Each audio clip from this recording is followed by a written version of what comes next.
အားလုံးပဲမင်္ဂလာပါဒီချက်ကတော့ဒီချက် Clara ပဲဖြစ်ပါတယ်ဒီနေ့မှာဒီချက်ကမြန်မာလို့ဆိုငါသားမင်းနေရမှာဆိုရင်သူမကိုကူညီမှာငါသားမင်းနေရမှာဆိုရင်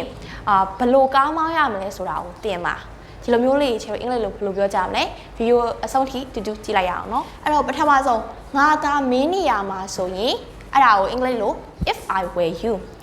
ငါသားမင်းနေရမှာဆိုရင်အဲ့တော့နောက်တစ်ခု I would ငါဘလို့ကားဘလို့မောင်းရမလဲတင်ပါ I would တင်ယူတီကလမ်းကားဘလို့မောင်းရမလဲဆိုရင် how to drive အဲ့တော့တင်ယူတီကလမ်းကားဘလို့မောင်းရမလဲဆိုကားဘလို့မောင်းလဲဆိုတာက how to drive okay အဲ့တော့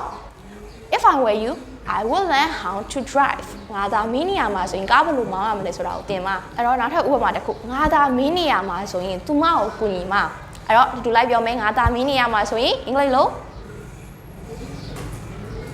ဟုတ်ပါတယ် if I were you အဲ့တော့ I would speaking ဒီက pattern လေးကိုပြင်ရမယ် I would သူမကိုကူညီမှာဆို help her အဲ့တော့ပြန်ပြောရရင် if I were you I would help her ငါသာမင်းနေရမှာဆိုရင်သူမကိုကူညီမှာအဲ့တော့ဒီချိန်နဲ့တူတူနောက်ထပ်တစ်ကြောင်းလိုက်ပြောကြည့်အောင်ငါသာမင်းနေရမှာဆိုရင်ပတ်စံစုမှာဒါဆိုရင်အင်္ဂလိပ်လိုအရင်ပြောကြည့်ပါ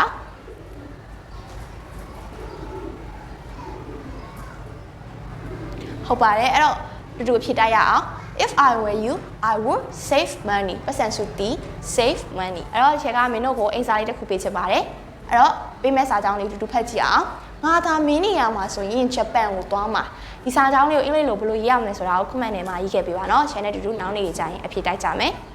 အဲ့တော့ဒီနေ့ရဲ့ဗီဒီယိုလေးကဒီလောက်ပါပဲအားလုံးပဲအဆုံးထိကြည့်ပြီးလို့ကျေးဇူးတင်ပါတယ်နောက်ထပ်ဗီဒီယိုတွေမှာပြန်တွေ့ကြအောင်ပေါ့တက်တာပါ